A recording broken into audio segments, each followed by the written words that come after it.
Hello दोस्तों, स्वागत है आप सभी का आपके अपने चैनल कहानी सुनो में। कहानी सुनो में आज आपके लिए लाए हैं एक बूढ़ी माँ की दर्द भरी कहानी। दोस्तों, कहानी सच में ही बहुत दर्द भरी है। एक बेटा अपनी माँ के साथ क्या व्यवहार करता है और माँ फिर भी क्या सोचती है अपने बेटे के लिए, यही बता रही है हमारी आज की कहानी। तो चलिए बढ़ते हैं अपनी कहानी की तरफ। 3 साल हो चुके थे बेटे को अपना घर छोड़कर विदेश में बसे हुए। इन 3 सालों में बूढ़ी माँ और ज़्यादा बूढ़ी हो गई। 75 वर्ष की उम्र में सुलोचना देवी की याददाश्त काफ़ी कमज़ोर होती जा रही थी। उन्हें रोज़मर्रा की चीज़ें याद नहीं रहती, लेकिन जो उन्हें हमेशा याद रहता वो था उनका बेटा। दिन हो या रात, एक पल भी ऐसा ना होता जब उन्हें अपने बेटे की याद ना आती। दूसरी तरफ बेटा था जो साल भर में एक आध बार अपनी माँ को फ़ोन कर लिया करता और 2 मिनट से ज़्यादा बातें भी ना किया करता। फिर एक दिन बेटे का फ़ोन आया, फिर भी बूढ़ी माँ टकटकी लगाए अपने बेटे का इंतज़ार करती रहती। एक दिन बेटे का विदेश से फ़ोन आया। हेलो हेलो, सुन रही हो ना माँ? अनिल बोल रहा हूँ, तुम्हारा बेटा। कैसी हो माँ? मैं ठीक हूँ बेटा। तुम, बहू, मेरा पोता कैसे हैं? माँ ने पूछा। सब अच्छे हैं माँ। मैं अगले हफ्ते गांव आ रहा हूँ माँ तुम्हें लेने। अब हम सब साथ में ही लंदन में रहेंगे माँ। तुम्हारी बहू कह रही थी माँ को यहाँ पर लेकर आओ, बेचारी अकेली वहाँ परेशान होती होगी। बेटे ने कहा। माँ की बूढ़ी सूखी आंखें आंसुओं से भीग गईं। उसके कमज़ोर शरीर में नस नस में खुशी की लहर दौड़ गई।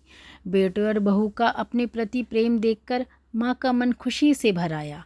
बेटे ने आगे कहा। माँ तैयार रहना, मुझे ज़्यादा दिन की छुट्टियाँ नहीं हैं। जिससे जितने पैसे लेने हैं लेकर रखना। तब तक मैं प्रॉपर्टी डीलर से बात कर लेता हूँ। घर के लिए? घर के लिए? माँ ने पूछा। हाँ माँ, गाँव का घर अब हमें बेचना पड़ेगा। अब हम साथ में ही रहने वाले हैं, तो वहाँ पर घर रखने का कोई मतलब ही नहीं है माँ, बेटे ने कहा। बुढ़ापे की वजह से ठीक से चलने में अक्षम माँ ने पूरे मोहल्ले में घूम घूम कर अपनी खुशखबरी को सबको सुनाया। खुशी हुई, सबको लगा माँ जी के आखिरी दिन अपने परिवार के साथ खुशी से बीत जाएंगे। घर वापस आकर माँ ने अपने घर के कोने कोने को देखा, जैसे वह अपने दूसरे बेटे को देख रही हो। देखे भी क्यों ना, उस घर को अपने बेटे से कम थोड़ी समझा था। अपने पति के साथ 40 साल जो बिताए, लेकिन अब मजबूर थी बुढ़ापे में आखिरी साल बेटे और बहू के साथ बिताना चाहती थी। दिल पर पत्थर रखकर घर बेचने के लिए माँ तैयार हो गई। आनन फानन में बेटे ने घर को आंधे दामों में बेच दिया। माँ ने ज़्यादा नहीं, लेकिन जिन चीज़ों से दिल लगा था उन चीज़ों को समेट लिया और बेटे के साथ टैक्सी में बैठकर एयरपोर्ट के लिए चली गई। एयरपोर्ट पर आकर बेटे ने माँ से कहा।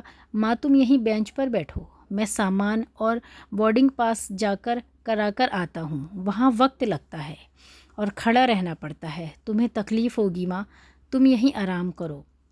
मैं यूँ गया और यूँ आया। माँ बेंच पर बैठ गई और बेटा अंदर चला गया। काफ़ी समय हो गया, बेटा वापस ही नहीं लौटा। माँ सोचने लगी, ज़्यादा भीड़ होगी इसीलिए देर लग रही होगी। अंधेरा होने को आया, अब तो लोगों की चहलकदमी भी कम होने लगी।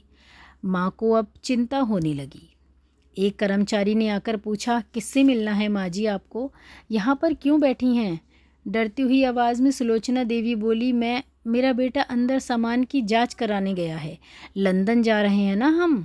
क्या नाम है माँ जी आपके बेटे का? कर्मचारी ने पूछा। अनिल नाम है मेरे बेटे का, माँ जी ने कहा। कर्मचारी अंदर गया और थोड़ी देर बाद बाहर लौटा। उसने सुलोचना देवी से कहा।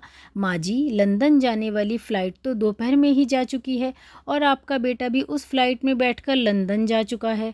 अब आपके यहाँ बैठने का कोई मतलब नहीं है। आप भी अब अपने घर चली जाइए। क्या जा चुका है और मैं घर जाऊँ? घर? माँ की आंखों में आंसुओं के सैलाब उठने लगे। जैसे तैसे माँ घर पहुँची, जो अब उसका था ही नहीं, बिक चुका था। वो वहीं बरामदे में तुलसी के पास सो गई। घर के नए मालिक को उस पर दया आई तो एक कमरा किराए पर दे दिया। पेंशन के पैसों से खाना और किराए का बंदोबस्त हो जाता था। दिन बीतने लगे। कुछ दिन बाद घर के नए मालिक ने सुलोचना देवी से कहा। माँ जी, आप अपने रिश्तेदारों के यहाँ जाकर क्यों नहीं रहती? इस उम्र में आपके लिए वही अच्छा होगा। अच्छा तो होगा, लेकिन अगर मेरा बेटा वापस आया तो उसका ख्याल कौन रखेगा? मेरा बेटा बहुत भोला है, उसे अपना ख्याल रखना बिल्कुल नहीं आता। मैं कहीं नहीं जाऊंगी, क्या पता कब उसे मेरी ज़रूरत पड़ जाए, माँ ने जवाब देते हुए कहा। धन्यवाद दोस्तों। कैसी लगी हमारी ये कहानी? पसंद आई हो तो लाइक कीजिएगा। दोस्तों सच बता रही हूँ, माँ की ऐसी बातें सुनकर मेरी आंखों में आंसू आ गए। किसी ने सच ही कहा है, पूत कपूत हो सकता है लेकिन माता कभी कुमाता नहीं होती।